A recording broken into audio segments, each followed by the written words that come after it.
Media sosial dihebohkan dengan video yang menampilkan sebuah pemakaman digenangi dengan cairan merah seperti darah. Dalam rekaman, beberapa orang terlihat sedang berada di sekitar makam tanpa nisan.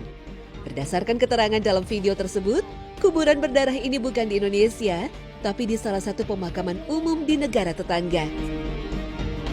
Disebutkan kuburan ini kabarnya sudah 1 bulan mengeluarkan cairan merah seperti darah segar dan bau hanyir. Pihak pengubur merahasiakan identitas jenazah agar tak jadi omongan yang tidak-tidak.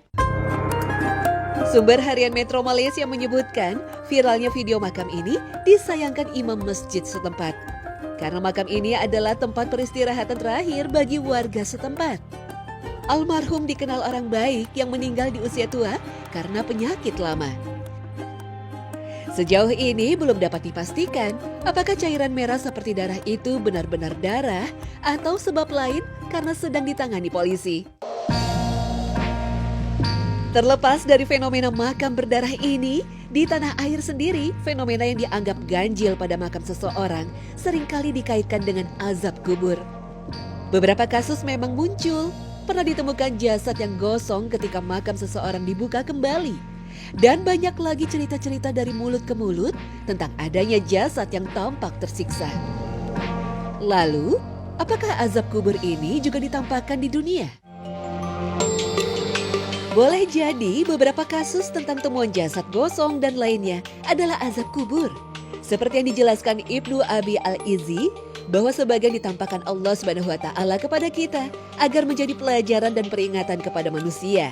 Akan tetapi azab itu tidak selalu ditampakkan, sehingga ada jasad-jasad yang tetap normal sekalipun semasa hidupnya orang itu pelaku maksiat. Oleh karena itu perlu dicatat, jika kita mendapati jenazah yang dalam kondisi seperti tersiksa, hendaknya kita tidak memastikan bahwa jenazah itu disiksa karena dosa tertentu, karena hal ini adalah perkara gaib. Kedua, bisa jadi si mayit punya dosa yang lebih besar semisal syirik atau sangat durhaka kepada orang tua dan bisa jadi kita tidak tahu. Ketiga, yang terpenting bahwa dia masih seorang muslim. Dia tetap butuh doa kita dan pengampunan dan hendaknya kita tidak menceritakan kisahnya. Lalu mengapa Allah tidak menampakkan azab kubur pada semua jenazah?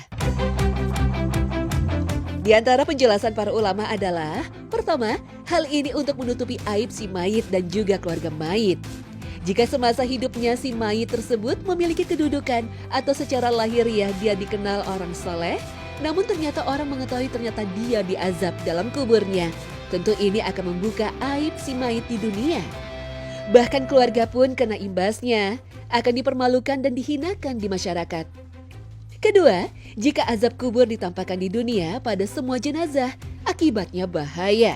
Tidak akan ada orang yang berani menguburkan jenazah orang lain. Sebagaimana sabda Nabi SAW, seandainya kalau bukan karena kalian saling memakamkan, maka aku ingin berdoa kepada Allah untuk memperdengarkan kepada kalian azab kubur yang aku dengar. Hadis riwayat Muslim.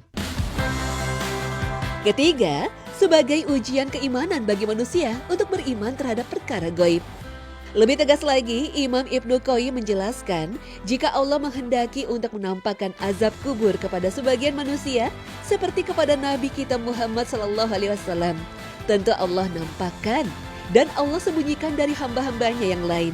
Akan tetapi, jika Allah tampakkan kepada seluruh manusia, maka hilangnya beban syariat taklif dan hilang pula kewajiban untuk beriman kepada perkara yang gaib.